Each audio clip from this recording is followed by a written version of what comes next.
Next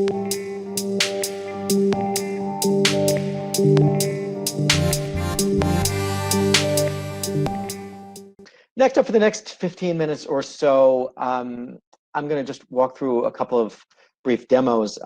Yesterday, I talked about some learning experience design concepts, and I talked about some of the things we can do in an imaginary world that's not too far away. And some of those were, the future of artificial intelligence, and not even necessarily the distant future, though some of it was. I'm going to go through those examples in my afternoon talk in more detail and show some more workplace specific AI visions for the future. But what I want to do in the time this morning is spend a few minutes walking through some demo segments that we can do now. And these are sort of simpler things that capture still a lot of the concepts we've been talking about, learning by doing, and an active learning and some kind of coaching in a much more manageable way. They're things that you can build today, and they're things that in my case we have built today and have the rights to show, which is one of the reasons that I'm going to show them. So I'm going to walk you through just pieces of a few things. One is a very short learn by doing simulation, and this is a fairly simple version of the learn by doing simulation model. This is part of a customer service and sales course for people who are interested in a retail career. So these are people who tend to be at the beginning of their career. They're more often high school and community college students looking for a job. They can be people a little bit different stages of their career, different stage in life, who are looking to get into a retail job. It's a course created for the National Retail Federation Foundation, which is, or the NRF Foundation, which is the nonprofit arm of the National Retail Federation. The NRF is sort of the large retail organization. They sort of support the industry. So kind of as it was with PLI, the Practicing Law Institute, yesterday and this morning, if you're in the field, you know them. So if you're outside the field, you may not, but it turns out everyone in retail knows NRF. And so it was a pleasure to work with them. What we're going to do is I'm going to show you a little bit of a demonstration of a very sort of small simulation. So let's go ahead and show that, and then we'll talk a little bit more about it.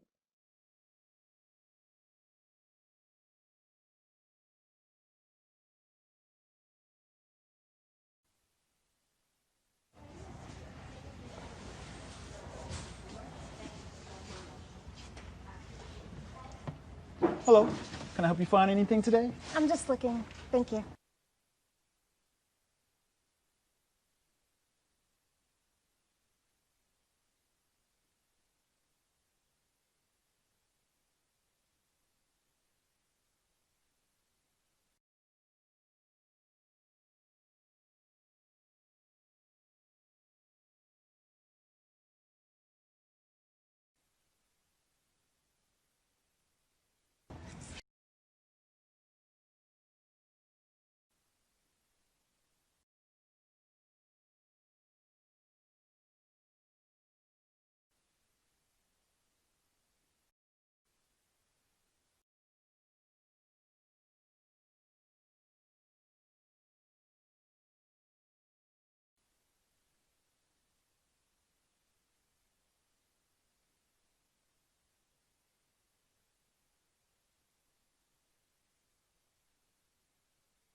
Sure, my name is James. Let me know if I can help you find anything. I will, thanks. Okay.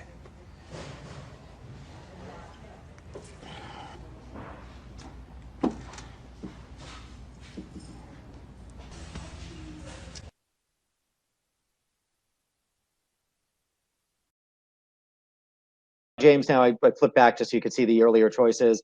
Now I've got another situation where James is deciding what to do next. He is the salesperson, she is the customer.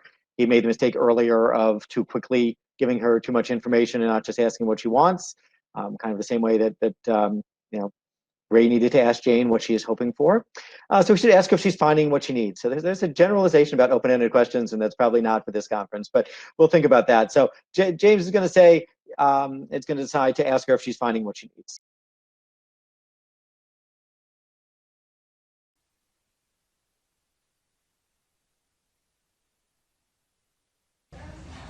Hi, I know you said earlier you were just looking. I wanted to check back in to see if I can answer any questions.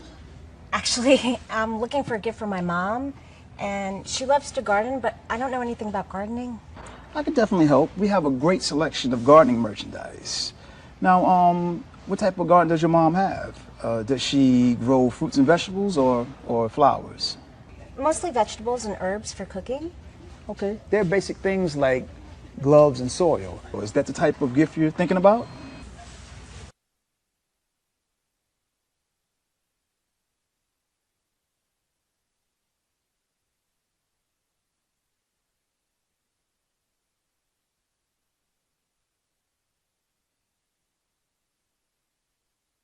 How about an herb drying rack?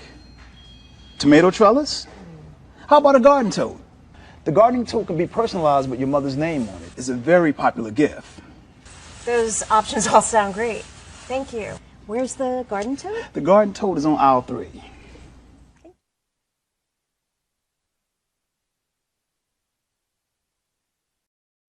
So we saw language changed at the end, and she started to do a little bit better. So we saw a couple of things. This is a fairly, on the simple side of simulations, so very much on the simple side. But it had some things. It was a realistic situation, filmed in a realistic location. This was, again, drawn from the types of interactions that real people in this kind of store have with real customers.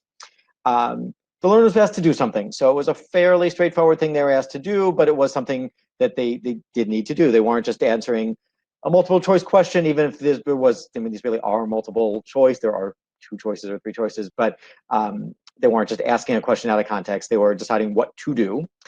There was feedback from a coach. And in designing this kind of simulation, there are so many issues to go through, whether you want to do a more complex one or a simpler one, depends on time and budget and many other things.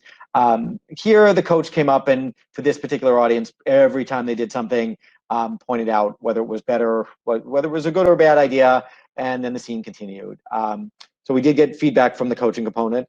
One thing we don't get in this particular one, that's why there's a little asterisk next to us because it wasn't in this demo, is feedback from the environment. And that works really well in this type of situation. Again, depends on time and budget and a lot of other things, but we could have played this out, and if you've seen situations like this where Moira, had to, we saw her reaction a little bit more. So we could have seen, when James gives her information, we could have watched Moira walk away or just kind of give him a look that says, hey, don't overwhelm me. So there are things we could have done to expand this more in this particular case. This is sort of what's intended as a simple low budget simulation, but feedback from the environment is a tremendous help. As is coaching guidance, and this one also didn't have guidance, it had feedback. So if you were unsure what to do, it's a simple enough case you could take a reasonable guess, but there's an argument to be made for a coaching guidance section that helps you understand what to do in any kind of situation. So if you're wondering what should James do, that you might have somewhere to look for some advice, and sometimes that's a method that we've used and others have used as well. So one nice thing we saw is when there was feedback, even in sort of the simple low budget version, when there was feedback, it was never just that's right or that's wrong. There's always an explanation. Why is it? Can you help people abstract away and generalize the key principle even in something fairly straightforward and simple? So it's, this isn't really ideal because Moira already looks like, she's, getting a little bit bothered. This isn't really the right thing. She's wrinkling her face. That's an indicator. Or her nose, I suppose. All right. So I'm going to move on to another one. Time's going to go by quickly. This is a model called Watch, Rate, and Compare. This is a course for attorneys to help them better conduct interviews with pro bono clients. So this is another one with our friend Lish. This was also created for the Practicing Law Institute, the leading U.S. provider of continuing legal education. And we're going to go ahead and show this one, which is a scene with an attorney and a client. Different course than the one we saw before.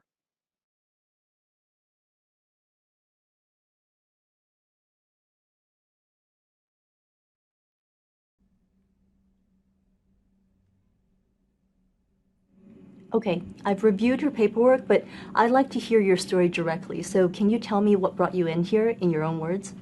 Well, I want to work, but I can't anymore.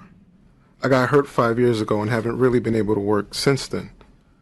Now my wife works and I stay at home. It's frustrating. I'm still young enough to bring in a paycheck for my family, but I can't. Ever since the accident.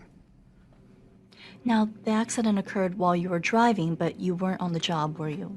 No, I wasn't in the bus. I was on my way to pick up my daughter from soccer. I'm an excellent driver, great with the bus. And that's so much harder than driving a car, Anyway, I was driving my car, had the green light, and another car came out of nowhere. Seriously, it wasn't my fault. That car just came out of nowhere and rammed right into the side of my car. Fortunately, I was on the way to pick up my daughter and didn't have anyone else with me. The driver of the other car left with no injuries at all. But now I have nerve damage. My neck and my back hurt so bad that I can't even sit for long, so I can't drive anymore. I try to look for other work, but I can't lift either. So I haven't been able to find another job the way I am now. You said the accident occurred 5 years ago, but in the paperwork here, I see that it was actually 4 years ago. Is that correct? I guess it was 4 years ago. 4 long years. Seems like a lifetime ago. I don't like to not be able to provide. I promised my wife I'd always take care of her, and look at me now. She's covering shifts on 2 jobs.